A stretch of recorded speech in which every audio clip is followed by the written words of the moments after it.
Olhando preto no branco para a questão, porquê é que é importante para Portugal manter um banco com as características da Caixa? A ver, eu em relação ao modelo da Caixa, eu acho que o modelo devia ser todo redefinido. Portanto, eu não era só por privatizar parte dos seguros ou parte da saúde. Não, eu acho que o modelo está errado. O que é que está errado? Eu entendo que a Caixa deve-se manter a Caixa como banco público e com funções de acompanhamento, como funções até de política financeira que o Estado deve utilizar. Como um instrumento de governação económica. Como um instrumento de governação económica. Mas para isso não pode. Portanto, a Caixa deve-se manter só naquilo que é o seu core business, que é a banca.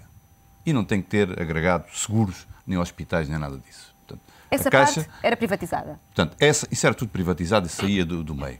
E para que o modelo financeiro, económico-financeiro, à disposição do Governo ficasse completo, o Governo devia ter, junto à Caixa, um instrumento segurador que não tem, que alienou, que é o caso do crédito e caução. Portanto, ou seja, o Governo deve ter um banco, portanto, a Caixa, manter a Caixa em seu poder e criar uma companhia de seguros que se dedique a fomentar e apoiar a exportação e o crédito à exportação. E isso não tem sido feito? Não tem. No Grupo Caixa isso não existe. Isso não existe. Portanto, havia a COSEC... Mas também não pode haver no Grupo Caixa sem um partner estrangeiro que tem o know-how. Porque o problema do seguro de crédito é ter o know-how, é ter o banco de informações que tem qualquer empresa espanhola, francesa, alemã, que uma portuguesa não tem. Portanto, tinha sempre que haver aí uma conjugação com um grande nome estrangeiro. Certo. Parcerias. Agora, o Estado, para ter uma ferramenta económica ou financeira para dinamizar a economia, devia ter o banco e devia ter uma seguradora com estas características. E tudo o que é, por exemplo, o caso da Império e da Bonança, que foi adquirido aos seguros e pensões do BCP, que foi adquirido por 360 milhões de euros. Hoje, se quiserem vender, não vendem por 360 milhões de euros. Eu chamei a atenção disso. Que era o que o Dr. Rui Martins estava a dizer, vamos contabilizar menos-valias. Obviamente, se eu vender hoje... por uma privatização total, nem por uma venda total. Eu opto por abrir o capital de maneira regulada, refletida e a pouco e pouco. Gostava de lhe perguntar também, porquê é que é importante Portugal, faço-lhe mais ou menos a mesma pergunta, porquê é que é importante Portugal ter um banco como a Caixa? O que é que pode fazer a Caixa que não podem fazer os bancos privados? A Caixa é o banco com maior tradição, é o banco que tem maior confiança nos portugueses. Não é, se falarmos na relação, é a primeira. Tem uma questão de imagem, numa relação com os particulares. Na questão das empresas, o mercado evoluiu muito nas últimas décadas, a situação é um pouco diferente, mas na relação com os particulares é claramente um banco âncora de confiança, de estabilidade, que é um valor que vale. Acha que se mantém ainda aqueles valores dos portugueses que a Caixa é o último reduto? Segundo, mesmo em alguns momentos críticos, setores privados, o afluxo do grupo segurador, que não foi pensado, foi no quadro da implosão da Mundial Confiança, em que a Caixa aí teve uma intervenção parcelar que, se não existisse um mecanismo desse tipo, não teria sido possível atuar. Em terceiro lugar, aquilo que é a experiência dos últimos anos, isto é, desta profunda crise financeira, que levou a que, por más razões, grande parte da banca fosse nacionalizada em economias de mercado, isto é, levando à socialização dos prejuízos.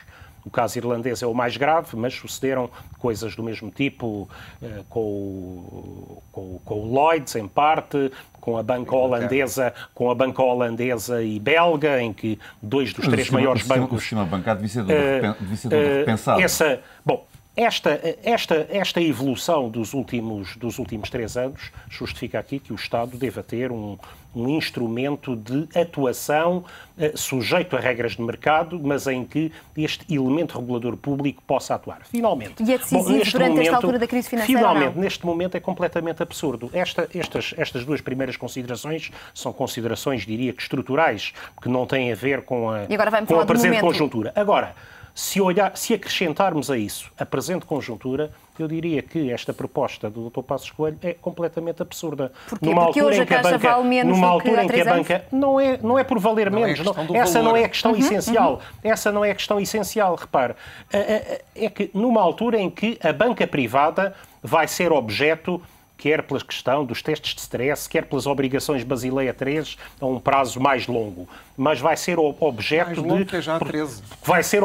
de exigências de elevação de capital social para a qual terá dificuldades. Depende dos bancos, mas há hoje claramente um déficit de capital na economia internacional e em Portugal, muito claramente. E onde é que especificamente a Caixa pode fazer a diferença? Quando a banca privada terá dificuldades em recapitalizar-se, mas precisa de o fazer.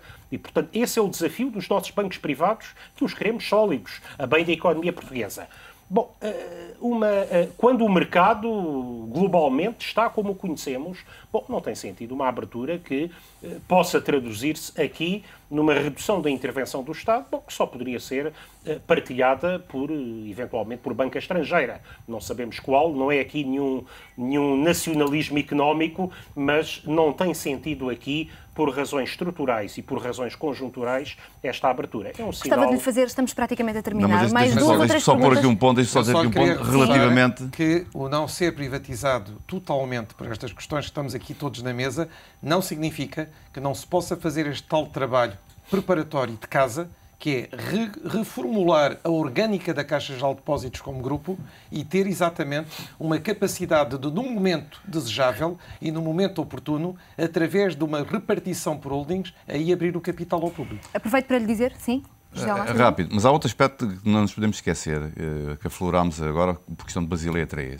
É que, com o Basileia III, da mesma forma que os bancos, que sem ser a Caixa, os outros bancos comerciais vão ter problemas em termos de capitais próprios, têm que reforçar os capitais próprios, com o Basileia III, o setor segurador, portanto, as 4 companhias que estão lá metidas dentro, os capitais próprios dessas companhias vão bater aos capitais próprios da Caixa, o que vai dificultar os tiers 1 e os tiers 2. Pensado neste Basileia III e Solvência 2 conjugados, claro, que por cima vão entrar em ação na mesma altura. Por outro momento, ainda lhe queria dizer que em relação aos seguros, eu só vejo esta solução agora, até porque o mercado segurador em Portugal está realmente estável e é maduro, mas não cresce significativamente há bastantes anos. E mesmo este ano, nós estamos com o Dão Vida, que é o setor, digamos, que costuma alimentar as seguradoras, a crescer 0,3%. E na parte vida, em que há um crescimento positivo, tem, por outro lado, resgates, ou seja, as pessoas e as empresas a pedirem o reembolso daquilo que tinham afetado a seguros da área vida. Portanto, é uma situação que não é a mais desejável para se fazer, digamos, uma privatização. Mas pode fazer estas medidas intercalares e preparatórias. Reorganização, abrir capital nas holdings. Muito bem, estamos praticamente a terminar. Se a pressão sobre a dívida pública se tornar incomportável, pode o Governo mudar de opinião e que a privatização do Banco Público deixar de ser uma opção para ser uma obrigatoriedade? Mas repara, essa questão não se colocará. Estamos a falar de coisas a tempos completamente diferentes. Isto é, a privatização da Caixa, mesmo nessa forma de bandeira errada e apressada do Dr. Passos Coelho, bom, é uma questão para um eventual futuro governo de que ele pudesse vir a fazer parte. E, portanto, a questão não tem a ver com não está sequer na esfera. Não tem a ver com esta dimensão de conjuntura. Isto é, nós não... Temos uma coisa é a estrutura do nosso sistema financeiro, outra coisa é a emissão de bilhetes do Tesouro da Amanhã. Isto é, estando obviamente tudo ligado, estamos a falar a ritmos e tempos diferentes. Muito obrigada, meus senhores. Foi um gosto tê-los nesta Comissão Executiva. É assim que termina esta Comissão Executiva. Marcamos encontro amanhã para falar sobre voluntariado, que valor económico. É às 10, rigorosamente a não perder. Até lá e tenha um excelente dia.